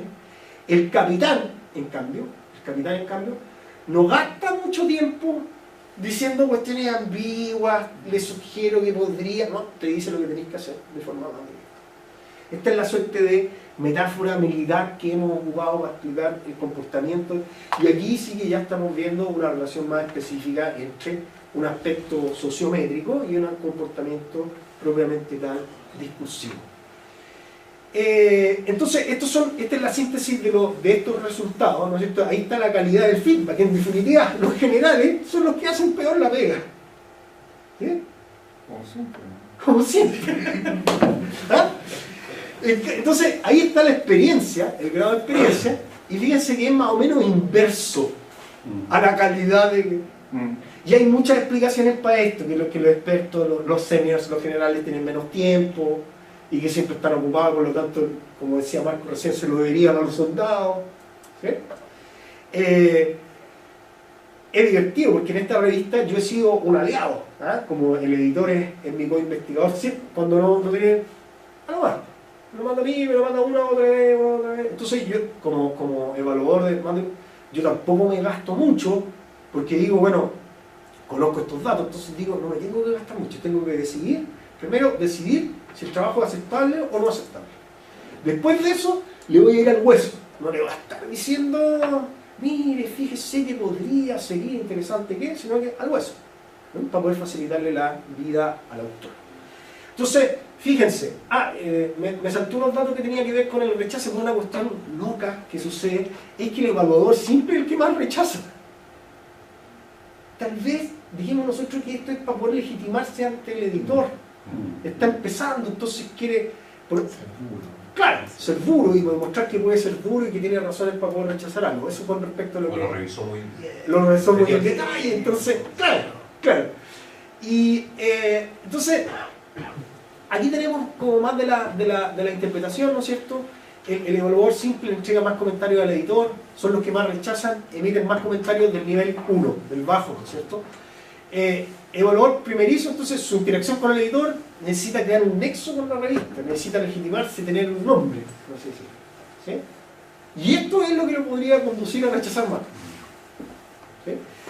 El evaluador aliado, el que evalúa muchas veces, ¿no es cierto? Casi siempre son personas de confianza del editor, y esto refleja que son los que menos le hablan al editor para justificar su decisión. Como son cercanos, van a tener que explicarle, tú me pediste la opinión, aquí está tu opinión. ¿Sí? El A2F, este es el capitán, este es el que hace la pega, este es el que paga los patos, este es el que da órdenes, pero lo están controlando. ¿Sí? Entonces son los que emiten más retroalimentación, los que entregan mejor retroalimentación y los que menos le hablan al editor. Porque él estaría esperando que cuando él presenta un trabajo tener ese mismo feedback. Esa es la idea. Pero sabemos que en este mundo el proceso de evaluación por ponerlo así. Y los famosos generales, ¿no es cierto? Aunque publican y revisan muchas veces, son los que entregaron peor retroalimentación a los autores, debido a que probablemente ya se han hecho un nombre. ¿Sí? Mantienen su posición de prestigio proporcionando retroalimentación menos directa. Entonces no tienen que rendirle tributo a nadie si ya está consagrado en el ámbito, ¿no es cierto? Y por eso además son los que interactúan más con el editor, porque tiene más poder dentro de la revista, ¿no? Sí.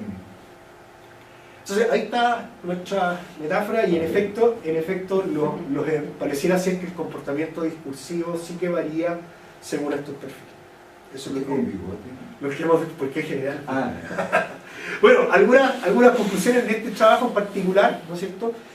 Sí que en parte el perfil influye en el comportamiento discursivo.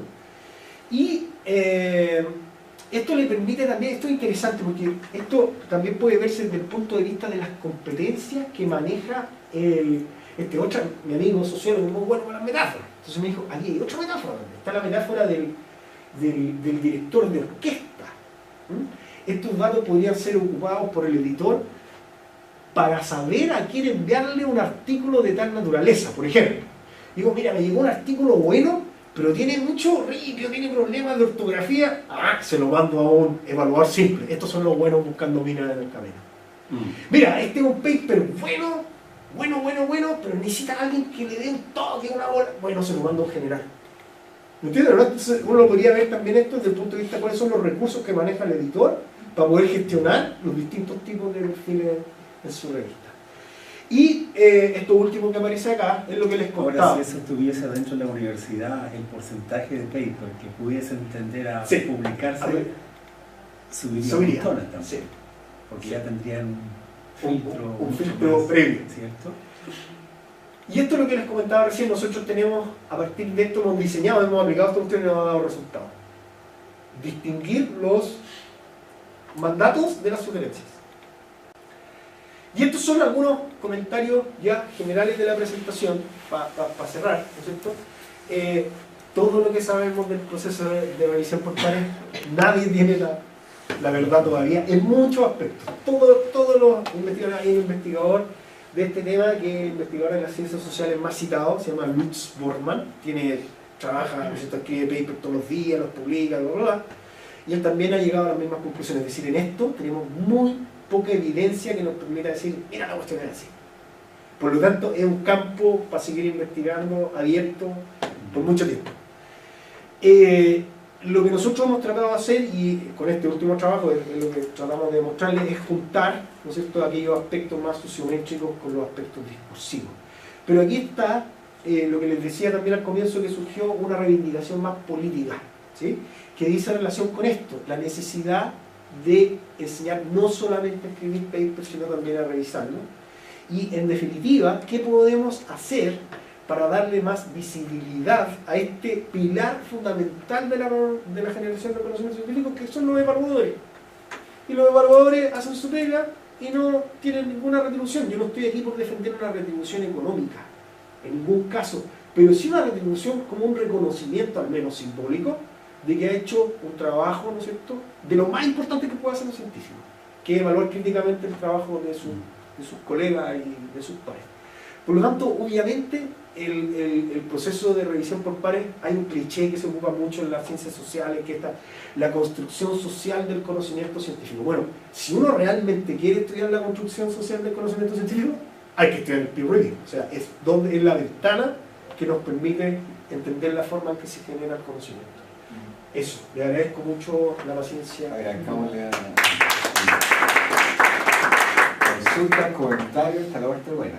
Sí, esta es la parte entretenida. Bueno, desde el momento que los evaluadores son seres humanos, obviamente eso es impredecible. Impredecible, pero también hay autores que dicen, bueno, ¿cuál es el problema con que el proceso sea sesgado? Con que el proceso sea subjetivo. Es mejor, dicen algunos, utilizar esto para mejorar. O sea, decir abiertamente que el proceso es sesgado. Decir abiertamente que el proceso es subjetivo. Es decir, darle valor a la subjetividad. Si esto no... Es verdad que lo que esperamos, y este tema está tan candente hoy en día, por todas las críticas que han habido, ¿no es cierto?, al Fondesit. Yo les cuento que hace poco me nominaron en el grupo de estudio de Fondesit. Entonces soy bien contento por un lado, pero por otro lado estoy preocupado, porque justo me invitaron a participar en el momento de mayores críticas que hay. Además, soy parte voy a ser parte del grupo de estudio, voy a ser postulante al proyecto, a los proyectos de este año también, espero ganármelo. Entonces, el tema de la evaluación viene, ¿no es cierto?, el tercer anuncio que ya hubo, pero viene el Ministerio de Ciencia y Tecnología. Entonces, todos los temas que tienen que ver, en definitiva, cómo tomamos la decisión de qué financiar, no financiar, son cuestiones importantes. Lo que tú dices el CEBU, uno dice los Fondesit, uno dice, este individuo gana por secretaría. Sí. Pero en las publicaciones es igual. Es lo mismo. Mira, si ustedes pudieran hacer un estudio en el tiempo de aceptación de artículos versus nombre, por ejemplo, versus filiación, eso sería interesante. Hay artículos que lo pueden aceptar en 15 días. Hay artículos, si te lo aceptan en 15 días, es poco probable, si tú me preguntas a mí, es poco probable que haya habido un proceso de reacción ahí. O sea, puede que haya un proceso alterno entre medio. Pregunta de quién lo mandó. Tú puedes mandárselo a alguno de los editores, por ejemplo. Tú puedes trabajar en el mismo lugar con el editor. Mira, hay es complicadísimo. Pero, ¿no? Mira, yo quiero ahí meter la cuchara un poco.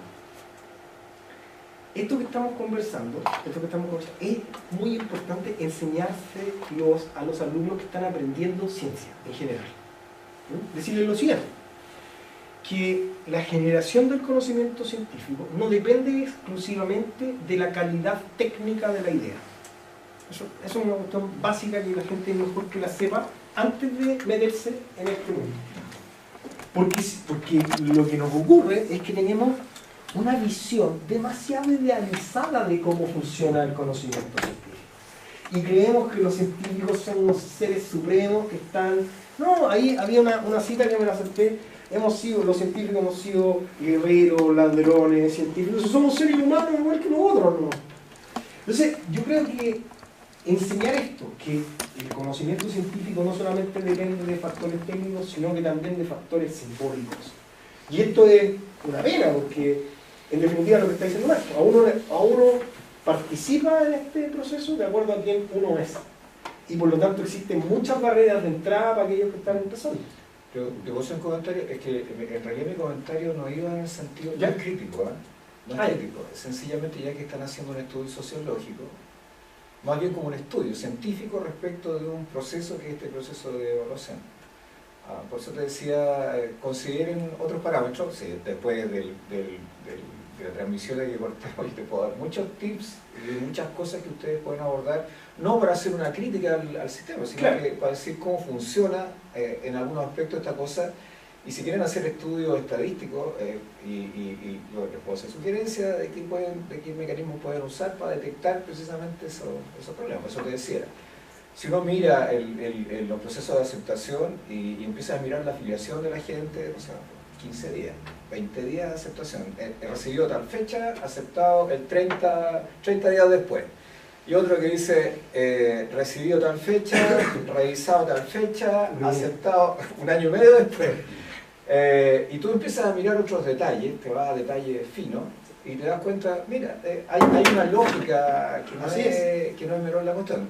Mira, yo difícilmente una de las personas que aparecen en el comité editorial, los principales,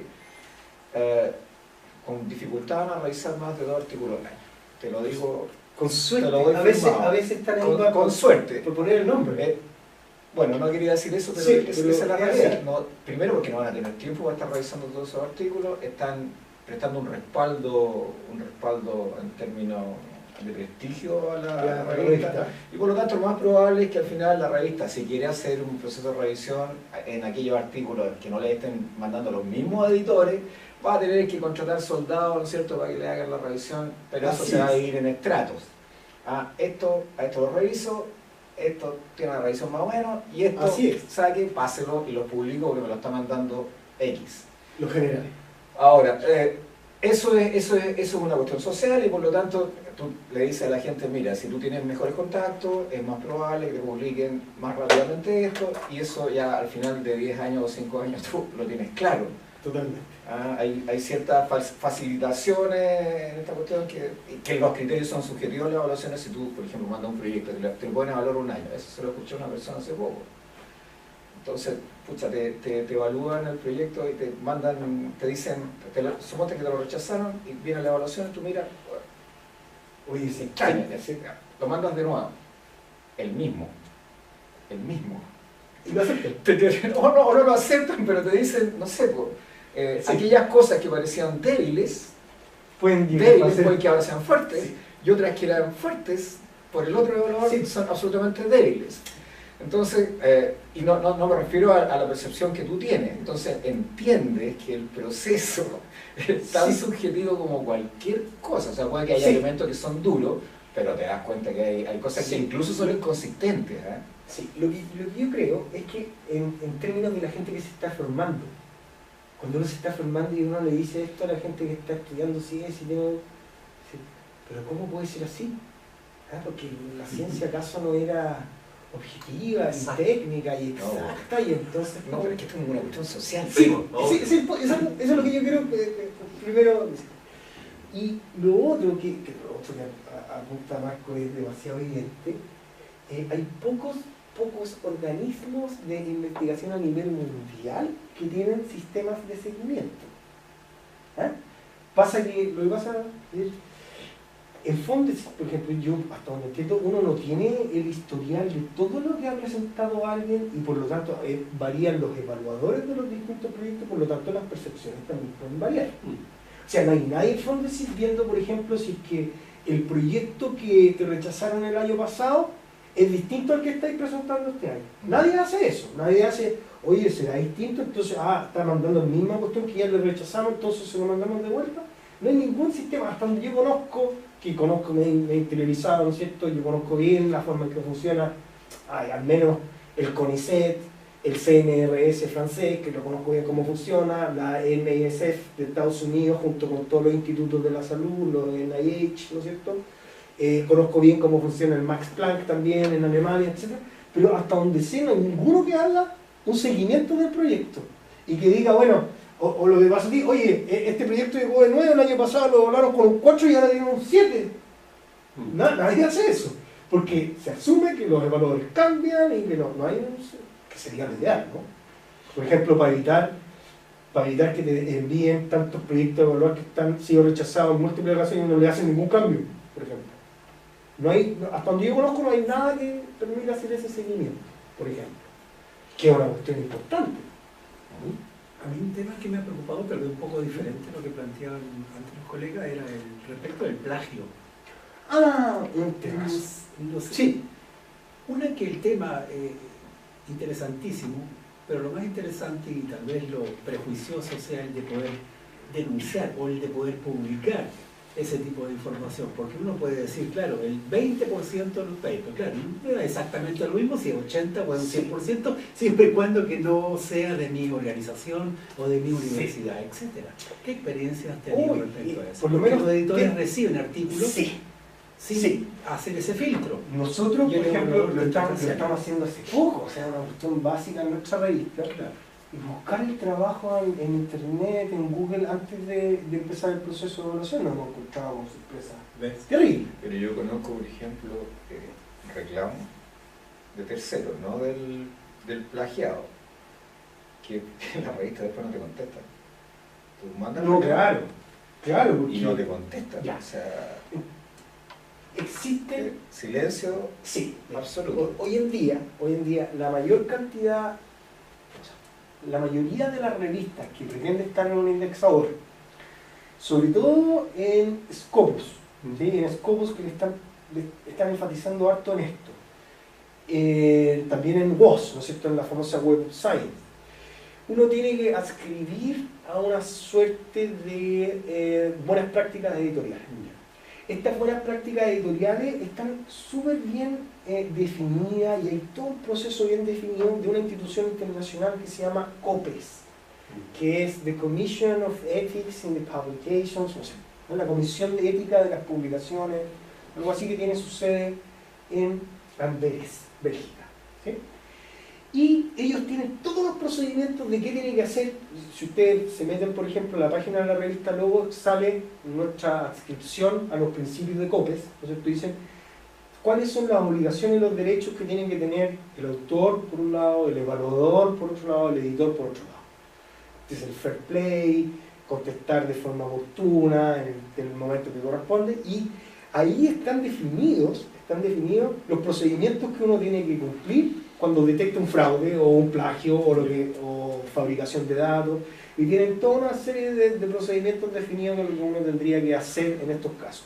Porque justamente uno de los problemas con los casos de plagio es el ocultamiento que existe en algunos casos. O sea, generalmente uno no se entera de esto. El año pasado nos enteramos de un señor chileno en México que estaba haciendo su tesis doctoral y era una copia de todos los libros de una profesora de historia, no sé si era Chile o la Católica, pero que era un plagiador profesional, digamos. Nosotros también hemos recibido, tuvimos un problema una vez también, que apareció el artículo ya publicado, lo tuvimos que retirar, ¿sí? Porque también, lo que decíamos hace un rato, uno confía en que uno lo están engañando, pues esto no es una... O sea, así como existe una base de datos de pedófilos, no existe una de plagiadores. No todavía. ¿O va apuntando a él? No hay una base de datos de plagiadores, lo que sí hay datos hay bases de datos muy interesantes de lo que se llaman las revistas predadoras. ¿Sí? Estas que te engañan y por una no módica suma de dinero te dicen que te van a publicar en una revista Easy, que en realidad son revistas hackeadas y Easy con C. Easy con C. Son hackeadas y clonadas. Están unas por esas. Después dentro de estos temas, que también tiene que ver con el plagio, tiene que estar la discusión hoy en día del acceso abierto, que es una discusión bien importante. Hay unos evangelistas que defienden, ¿no es cierto?, a rajatabla la idea del acceso abierto. Hay otros que no lo defienden tanto y que lo critican, pero hay mucho paño que cortar. Por ejemplo, la gente que defiende así, dice el acceso abierto porque el conocimiento es... Bueno, las revistas más importantes de acceso abierto hoy en día se están haciendo millonarias, ¿sí? Plus One, etcétera, porque publican acceso abierto, pero al autor le cobran $3.000 por publicar. En Elsevier, hoy en día, Elsevier está costando publicar entre $3.000 y $5.500 un artículo, y tenéis que pagar un poquito más si queréis que el artículo quede en acceso abierto. De los Notholland te cobran. Sí, yo publiqué ahora un trabajo en una revista de la Universidad de Toronto, bien importante en este ámbito que se llama el Journal of Scholarly. Ni yo lo podía leer el artículo. Hasta yo tenía que pagar. Pero bueno, tiene que pagar, aunque sea la sí, no, después tuve que escribir, pero así como dándome, me hicieron el favor de que podía acceder a mi artículo que costaba como $80. Sí, permiso más. Sí, pero a la larga hay un negocio detrás.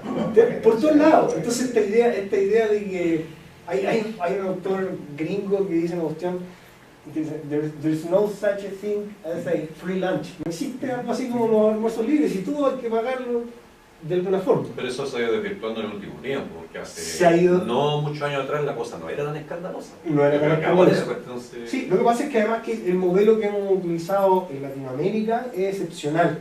¿No es cierto? El modelo del cielo, el modelo que nadie paga. En realidad pagan las instituciones que llevan adelante la revista. Yo no estaría tan en contra de que pagaran los autores. Lo que pasa es que cuando uno le pide que pague el autor, pucha, uno discrimina al tiro, porque van a poder publicar los que tienen las lucas y los que no. Debería haber, yo por lo menos estoy a favor de algo más radical. Yo creo que en el futuro el proceso de evaluación por pares va a desaparecer y vamos a funcionar con un modelo como el de Archive, que es de postpublicación, revisión postpublicación. Que no tiene el problema de esperar 3 años para poder publicar.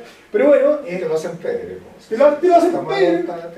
Claro. Y lo podrás contestar. Y le podrás contestar. Lo que sucede hoy en día es que nuestras, ¿no es cierto?, agencias a nivel internacional no reconocen la publicación de eso como productividad científica, y uno no lo puede dejar solamente en Archive, sino que tiene que, para que cuente, mandarlo por la revista. Pero en el futuro el proceso debería, en mi opinión, desaparecer y darle, algunos dicen, ¿no es cierto?, la voz a la comunidad, que después que lo publiquen, según el número de likes y de críticas que tenga, uno podrá evaluar si el trabajo era bueno, era malo, pero una vez que ya el conocimiento fue publicado. Recién te pagarán la asignación, ¿no es cierto?, de productividad. Depende de la cantidad de respuestas positivas. Tomemos un cafecito, agradezcamos. Sí. Muchas gracias.